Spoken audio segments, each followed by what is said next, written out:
When the competition is fierce, there's bound to be a lot of casualties.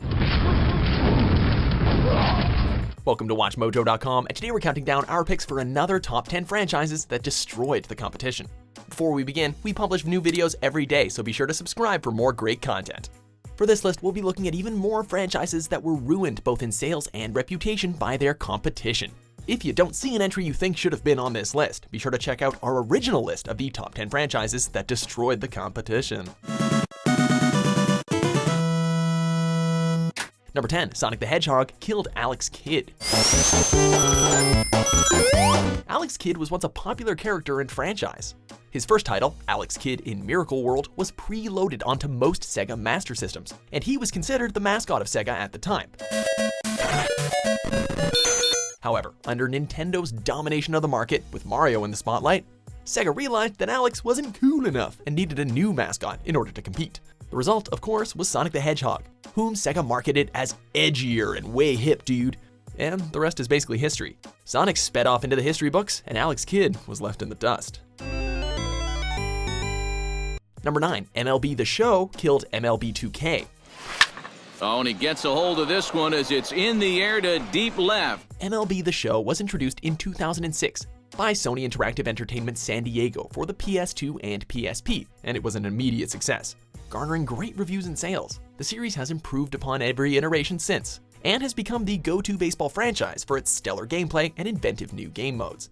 Runners on the move for second. Pitches a cold strike to throw. That's also because it obliterated 2K Games' MLB 2K series, whose final iteration came in 2013. After MLB 2K13 was released to poor reviews due to its recycled content from the previous titles, and mysteriously absent game modes, the series was cancelled for good. From that point on, The Show got the market all to itself. Gotta make the pitcher work. Hits it high and deep out to center field. And this one is gone, a home run. Number 8, Battlefield killed Titanfall. There's absolutely no denying that Titanfall 2 is a fantastic game. It's fluid, it's exciting, and a hell of a lot of fun. That said, there's no denying that Battlefield 1 absolutely decimated the game in terms of sales and dominated the multiplayer market. Titan 2 was bafflingly released 1 week after Battlefield 1 and sandwiched between it and Call of Duty Infinite Warfare. This resulted in Titanfall 2 selling only a quarter of the original's launch week sales. But what makes this story even more baffling is the fact that both games were published by EA, making this wound entirely self-inflicted. Ouch. Number 7, Diablo killed Gauntlet. Blizzard really does have a habit of killing off their competitors, don't they? Once upon a time, Gauntlet was a hugely popular series of dungeon crawlers that were released to the arcades throughout the 80s and early 90s. The original 1985 title was enormously profitable and won many industry awards, putting the Gauntlet name into the mainstream.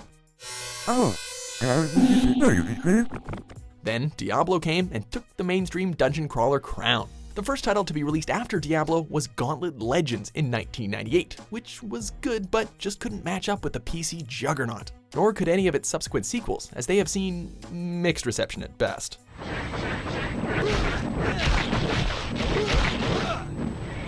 Number 6, Halo killed Perfect Dark. Oh God, they're trying to get through the door! Security! Intruders and cryo! The spiritual successor to GoldenEye, Perfect Dark was released on the N64 to universal acclaim and looked to be able to carry GoldenEye's torch as the dominant console FPS. Then, a year later, with the launch of Microsoft's Xbox, Halo arrived on the scene and pretty much snapped that torch right out of Perfect Dark's hands. Microsoft would later go on to acquire Rare and insisted that their prequel, Perfect Dark Zero, was rushed out the door to be a launch title for the Xbox 360, and as a result, sales suffered. The final nail in the coffin, however, was an unreleased sequel codenamed Perfect Dark Core that was pitched to Microsoft for the 360, but rejected because they have Halo and didn't want another sci-fi FPS. Really, Microsoft? They must have programmed it to eliminate the competition. You mean like Microsoft? Exactly. Number 5, Skate killed Tony Hawk's. There was once a time when the name Tony Hawk were the words in gaming. The original 5 or so games that were found on the N64, PlayStation, and PS2 were masterpieces, not only of skateboarding titles, but of games in general. Skate then skated onto the scene in 2007 with a much more realistic style, and fans instantly switched alliances. Activision tried to win back audiences with the motion-controlled focused Tony Hawk Ride and Shred, only for that to blow up in their faces. They tried again with Pro Skater 5, but, well, we won't get into that for our own sanity. Number 4, StarCraft killed Command & Conquer. Reporting. Affirmative. The Command & Conquer series is part of gaming history, and it helped to popularize the real-time strategy genre for mainstream audiences. It enjoyed success for many years, with its numerous expansion packs and sequels. Intelligence is still coming in, so we can't tell you a lot. Contrast this with StarCraft, which came out in 1998. And despite only having one expansion to its name, it remained an RTS mainstay for many, many years. The two franchises constantly were the biggest names in the RTS community, but it wasn't until 2010 that a victor truly emerged. StarCraft 2 reignited the competitive scene, while Command & Conquer Tiberium Twilight was such a radical deviation from its formula that the series ended up fading into obscurity because of it. You don't see a lot of people playing competitive Command & Conquer these days, do ya? Woohoo! Overtime! Number 3, Final Fantasy killed Phantasy Star. During the 16-bit console war, the debate over the superior JRPG series in the US also meant picking a side between Nintendo and Sega.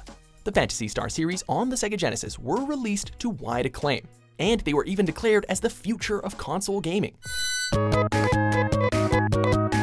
That is until Final Fantasy II, aka Final Fantasy IV, was released on the SNES, followed soon after by the timeless Final Fantasy III, or 6. Nah, it's confusing. Phantasy Star 4 came out shortly after Final Fantasy III, but it simply couldn't match up. Sega's JRPG series eventually died out after attempting to go online, while Final Fantasy ended up jumping ship to Sony, and it's still going strong. Number 2, Counter-Strike killed Quake. The original Quake was the anticipated follow-up to id Software's Doom, and upon release, it became one of the best and most influential multiplayer first-person shooters of all time. Quake 3 Arena perfected what the original and sequel did and presented multiplayer gameplay like we'd never seen before. Then a little mod for Half-Life called Counter-Strike was released. The original release, which again was a mod, made mainstream recognition only 1 year after Quake 3 and was a huge success. More than a case of one franchise taking over another, Counter-Strike's dominance over Quake symbolized the death of the arena shooter in general, and the eventual rise of the modern realistic shooter that essentially still dominates the market. We're looking at you, Call of Duty. Terrorists win. Number 1, E.T. the Extraterrestrial killed everyone. Hey, when you kill the entire video game industry, you technically kill your competition as well, right? E.T. was released in 1982 and was an instant critical and commercial failure. Its failure to sell led many unsold copies to simply sit on store shelves, which infuriated retailers and pushed Atari into debt. The Atari 2600 was already on thin ice after the crappy port of Pac-Man, but once E.T. was released, the console all but died due to the public's massive disappointment. Revenue forecasts were significantly reduced and Atari's stock value plummeted. The entire industry quickly went into a downward spiral, and it wouldn't recover until the NES achieved mainstream success and essentially saved gaming.